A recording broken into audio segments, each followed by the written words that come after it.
السلام علیکم۔ یونیورسٹی سے نکل کر سڑک پر لوگوں کی آمد و رفت کافی کم تھی۔ شام کے ڈھلتے سائے اور خاموش ماحول میں نمل اور اقرا فٹ پاتھ پر قدم بڑھا رہی تھی۔ نمل مسلسل ہی کسی موضوع پر بات کر رہی تھی، لیکن اقرا کا دھیان کہیں اور ہی بھٹک رہا تھا۔ اس کی نظریں نیچی تھیں اور چہرے پر ایک عجیب سی بے خودی اور سوچوں کا غلبہ تھا۔ جب نمل نے اسے بار بار پکارا اور ٹوکا تو اقرا نے چونک کر سر اٹھایا۔ اوہ معذرت، میں تمہیں سن نہیں سکی۔ تم کیا کہہ رہی تھی؟ اقرا نے شرمندگی سے اپنے الجھے ہوئے بالوں کو پیچھے کرتے ہوئے کہا۔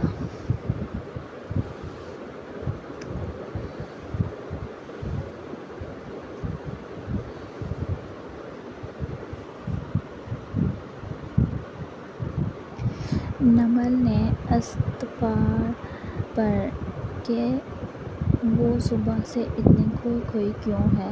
اقرا نے ایک گہرا سانس لیا اور اس کی آنکھوں میں ایک عجیب سی چمک اور جنون تیرنے لگا۔ وہ نمل کے قریب ہوئی اور دھیمے مگر پرعزم لہجے میں بولی، مجھے علی سے پہلی ہی نظر میں محبت ہو گئی ہے۔ یہ سنتے ہی نمل کی جیسے چیخ نکل گئی۔ اس نے اقرا کے دونوں شانے پکڑ کر اسے جھنجھوڑا اور حقیقت کا احساس دلانے کی کوشش کی۔ تم پاگل ہو گئی ہو اقرا، تم کسی خطرناک راستے پر قدم رکھنے جا رہی ہو۔ علی کی عمر دیکھو اور اپنی عمر، تم میں اور اس میں زمین آسمان کا فرق ہے۔ وہ شادی شدہ ہے۔ اس کی بیوی ہے اور بچے بھی ہیں۔ تم کس طرح ایک ہی نظر میں اس شخص کے سحر میں مبتلا ہو سکتی ہو؟ لیکن اقرا کے سر پر تو جنون سوار تھا۔ اس نے نمل کی گرفت سے اپنے شانے چھڑوائے اور بولی، محبت عمر یا رشتے دیکھ کر نہیں ہوتی نمل، اور اس کے بچے اس کے اپنے نہیں ہیں۔ عورت اپنا رشتہ طاقت میں نہیں، اپنے دماغ سے بناتی ہے۔ اگر علی تک پہنچنے کا فی الحال کوئی راستہ نہیں ہے تو میں وہ راستہ خود تراشوں گی۔ نمل نے بے بسی سے اپنے سر پر ہاتھ مارا اور اسے یاد دلایا کہ فی الحال انہیں سنار کے پاس جا کر سونے کی چین بیچنی ہے اور نئی اسکوٹی کی خریداری کرنی ہے تاکہ امی گھر پر پریشان نہ ہوں۔ اقرا خاموشی سے نمل کے ساتھ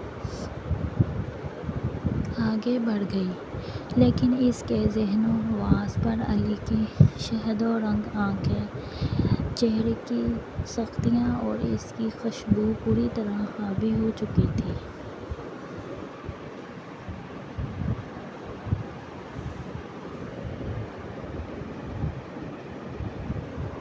کراچی کے سمندر پر ڈوبتا ہوا سورج اپنے پیچھے نارنگی اور سرخ شعاعیں چھوڑ رہا تھا۔ ساحل کی لہریں خاموشی سے آ کر ریت سے ٹکرا رہی تھیں۔ انہی لمحوں میں علی کا پرشکوہ اور تاریک بنگلہ آہستہ آہستہ رات کے اندھیرے میں ڈوب رہا تھا، یہاں تک کہ بنگلے کی زرد روشنیاں جل اٹھیں۔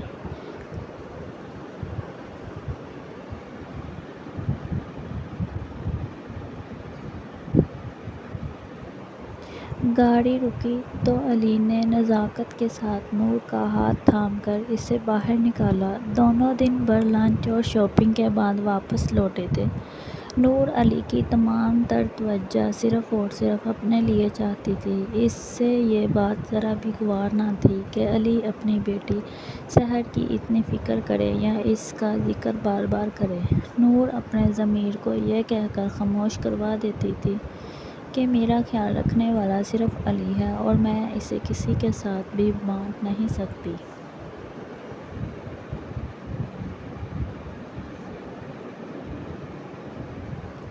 گھر پہنچ کر علی اوپر کی منزل پر موجود سحر کے کمرے میں گیا۔ اس نے شفقت سے اس کا حال پوچھا اور رات کا کھانا ڈائننگ ٹیبل پر ایک ساتھ کھانے کی دعوت دی، کیوں نہ کہ اس نے سحر کی پسند کے پکوان بنائے تھے۔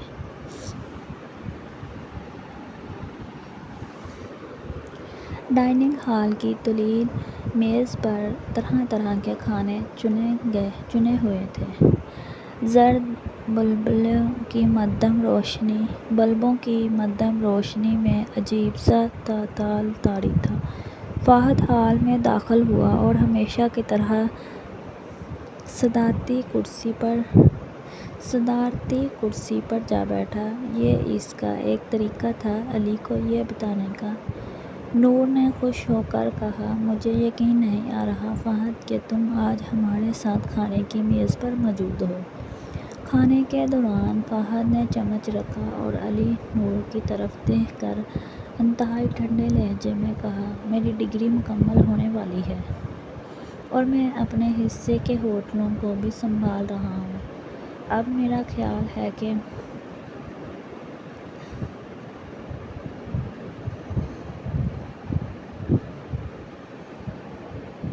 مجھے اس گھر سے چلے جانا چاہیے۔ ہال میں جیسے گہرا سناٹا چھا گیا۔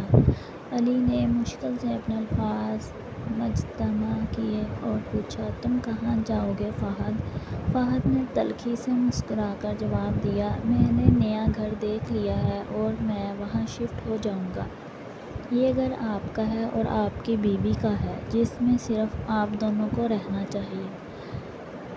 برداشت نہیں کر سکتا اور اس بار میں اجازت نہیں مانگ رہا، صرف بتا رہا ہوں۔ یہ کہہ کر فہد نے پلیٹ آگے کھسکائی اور لمبے لمبے ڈگ بڑھتا ہوا ہال سے باہر نکل گیا۔ پیچھے علی، نور اور سحر سکتے کی حالت میں رہ گئے۔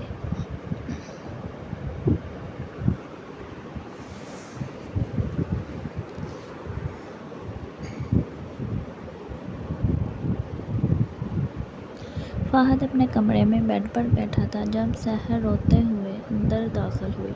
بھائی، کیا آپ سچ میں ہمیں چھوڑ کر جا رہے ہیں؟ پلیز مت جائیں۔ فہد نے اسے گلے لگایا اور اس کی پشت ہلاتے ہوئے اپنے دل کی بھڑاس نکالی۔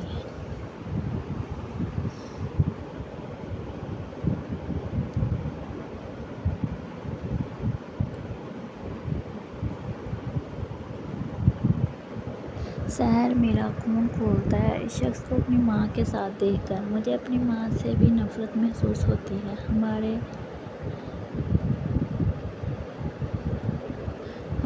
ڈیڈ برے نہیں تھے، لیکن ماں نے علی کی وجہ سے ان سے طلاق لی۔ ایک بیٹے کے لیے اس سے بڑی اذیت کوئی نہیں ہو سکتی کہ وہ اپنی ماں کو کسی اور کے ساتھ یوں بے تکلف دیکھے۔ میں روز اس جہنم میں جلتا ہوں۔ اب میرا یہاں سے جانا ہی بہتر ہے۔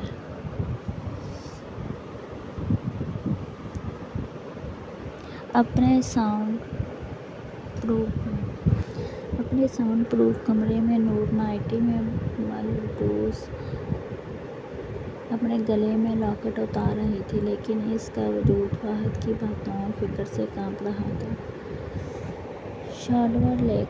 شاور لے کر باہر نکلے بھیگے بالوں والے علی کا جلال طرف دکھائی دے رہا تھا۔ اس نے بالوں کو تولیے سے پونچھ کر ایک طرف پھینکا۔ آئینے میں علی کا عکس دیکھتے ہی نور کا دل بے ترتیبی سے دھڑکنے لگا۔ علی کے بھاری ہاتھ نے نور کے نازک کانٹھی جیسی چھاتی پر چھوا۔ اس کی لمس بھاری گرفت نور کی کلائی پر جا کر اتنی سخت ہوئی کہ نور کی سانسیں اٹک گئیں۔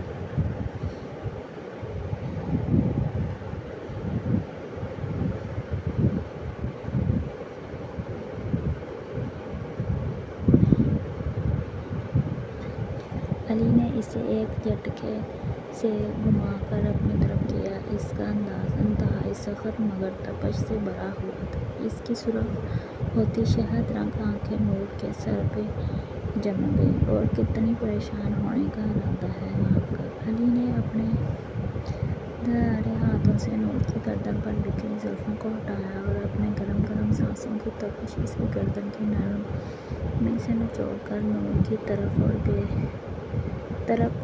بے تابی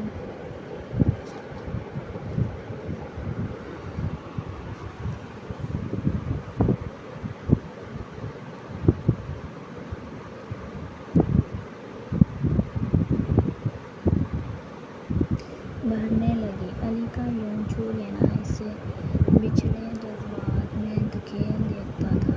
اس کے ہاتھ پیر لرز گئے۔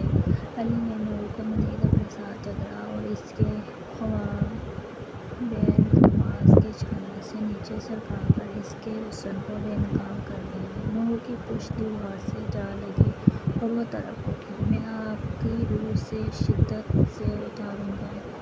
آپ کو ریلیکس رہنا ہے جب آپ اس طرح پینک ہوتی